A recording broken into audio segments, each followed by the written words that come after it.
How to get financing to flip a house. I'm gonna show you a quick tip on how to get more people to want to invest in the property with you so you can make more money and do more deals.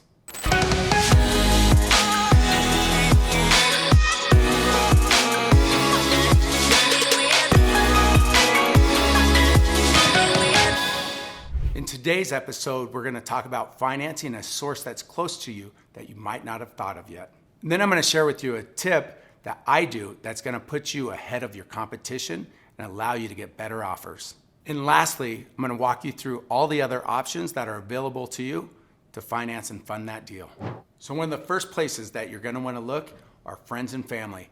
Look, I know it's gonna be an awkward conversation, but if you take the lessons that we've taught of how to underwrite the deal by explaining to your friends or family about how much profit is in this deal and that they could profit with you based on your due diligence and your work, you'll be surprised at how many people actually will invest with you. You'll also be surprised at how much money some of your friends and family actually have and will invest with you.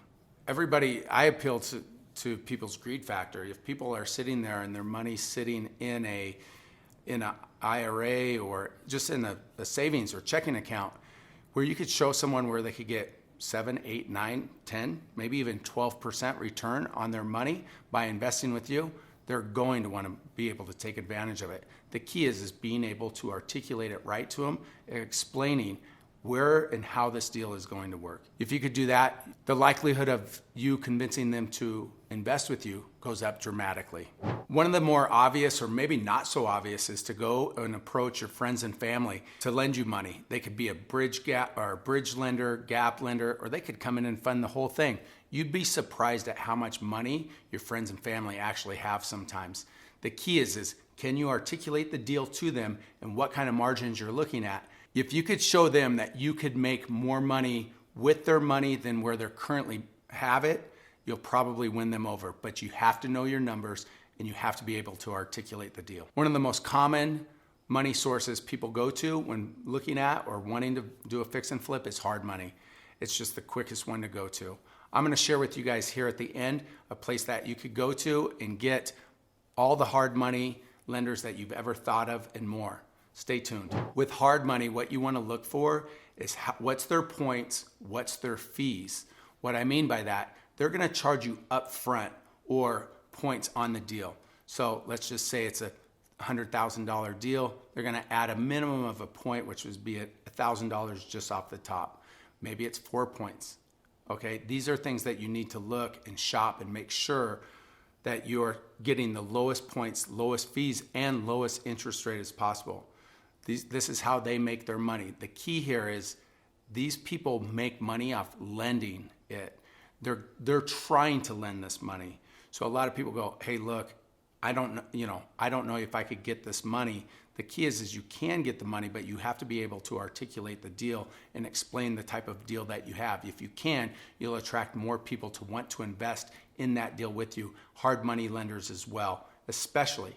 They don't make money with their money sitting in an account. They make money when it's deployed out into projects like the ones you're looking at. When working with any of these lenders, the thing to avoid is any upfront fees. If you're working with a lender and they are charging you an upfront fee for them to go to work for you, run the other way. They've lost all incentives. People should get paid off of their efforts or results in getting you a loan, not by saying they're going to get you a loan. Private money, this is one I like a lot because I could have a dialogue or a conversation with that private lender and we could usually come to an agreement pretty quick on what points, fees, all of it is. You want to make sure on all private and hard money that you're avoiding any prepayment penalties. And if they demand it, you need to look at what that is going to cost you at the end. Sometimes people put a year in there. Maybe you're only planning on being in there for 90 days. Well, you still have to pay that 9 months of interest. That could cut into your profits and literally make you even break even or worse, lose money. So, hey, I talked to you guys about my trick and what I do. When I meet with a private lender, what I like to do, or all of them, but specifically private lenders, I like to show them the rendering, the vision that I have for the property. This gets them invested in the property and the project. Now they get to see what the vision is. They want to be part of it. You do stuff like this is gonna bring them in and give you more private lenders to choose from. Guess who's not doing this? Your competition. By you doing this, you're setting yourself aside and apart from everybody else. You're going to get more offers. Let's talk about assuming the mortgage. This one's important. I've done this a lot of times where I go through and I assume someone's mortgage. Here's the tricky thing on this. I'm not gonna contact the lender directly.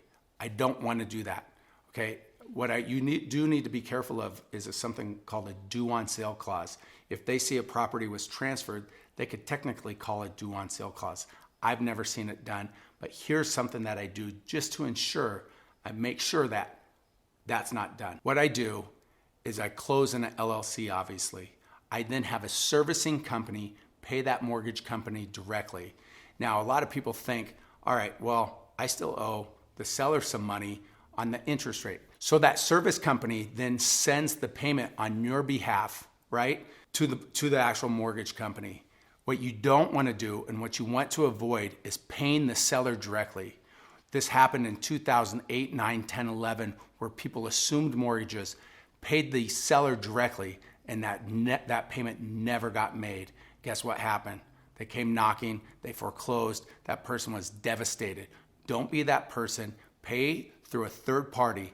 Let the servicing company make the payments on your behalf. You could let the seller know. They could check in with the servicing company at any time. Plus, if I miss a payment, guess who's notified? The seller. The servicing company notifies them. It's an insurance policy for both people. It's to make sure that you don't screw up, and it's make sure that they don't screw up. The reason why I like assuming the mortgages so much is because it's least amount of paperwork, fastest way to close a deal. Let's say they own the property free and clear. It falls in line with assuming the mortgage as well. If there's equity there, that's seller financing. You could do seller financing even if they have a mortgage on the property, but let's just talk about seller financing at this point. That's where the seller is actually going to carry the note and act as the bank for you. You could do this where they take a little bit of down payment, or you could do it to where they're taking a second lien position for a little bit. The reason I like this so much is because you can mix and match lenders and lending types to make up the whole of everything that you need. For example, if I had a hard money lender that only is going to give me 80%, but maybe they're going to give me my rehab money, so I need to bridge, and they call that a bridge loan, of the 20%.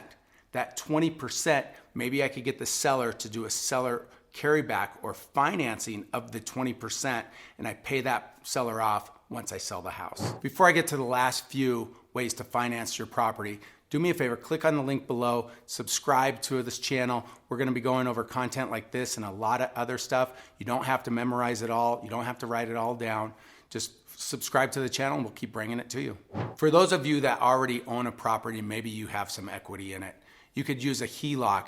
This is an easy way for you guys potentially to get either the amount for the entire property, partial, the bridge, the rehab, whatever it is that you need for the property. This just gives you additional leverage to negotiate and make your job easier when mixing and matching lenders. Another popular way, if you currently own a house as well and you have equity, you can do a cash out refinance and use that money to fix and flip real estate. One of the resources that I use when looking for lenders, I go to scotsmanguide.com, SCOTSMAN guide.com.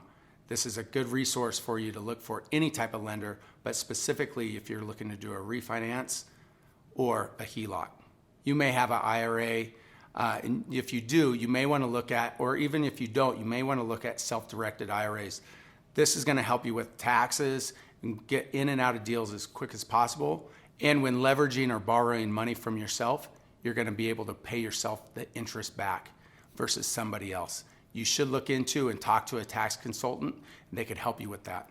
Obviously, when you're talking to any of these institutional banks or hard money or private money people, what you want to have is all your numbers in place. I cannot emphasize enough knowing your numbers, making sure that you understand the ARV, after repair value, the comps in your areas, how you're going to determine that, your profit margin, your cost to acquire the property, holding costs, and rehab costs.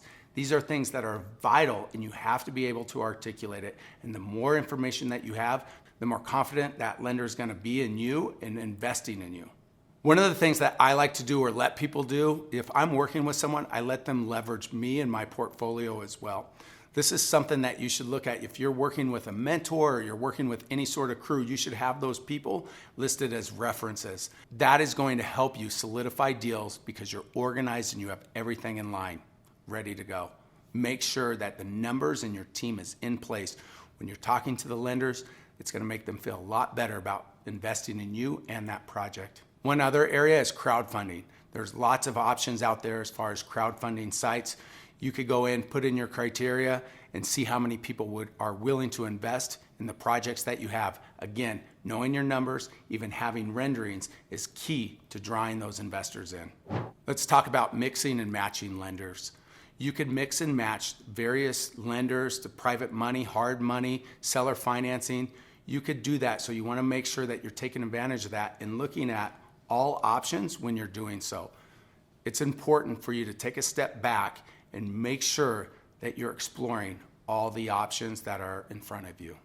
Obviously, a big portion or a big part of the equity that you get is off the buy of the property. You want to find off-market deals. We have 100 ways for you to get off-market or find off-market deals. All you have to do is click on the link below and it's yours for free.